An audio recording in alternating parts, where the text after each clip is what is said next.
Na-miss nyo ba ako? So, ngayon po ay grade 4 na po ako sa pasukan. Oh my God! Ay, nakikita niyo po ba itong sa text ko? Matagal na po to.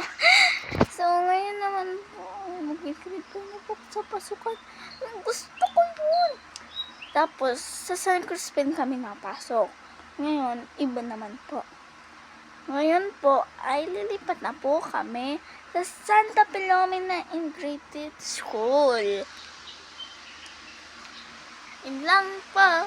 So, kung na-miss nyo ba ako, like and subscribe to. So, yun na nga po.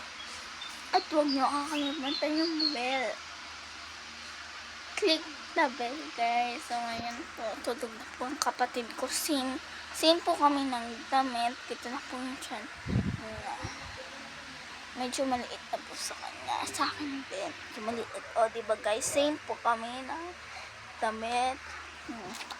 Ano lang, dalawa lang. Same ng damit. Okay, bye-bye guys.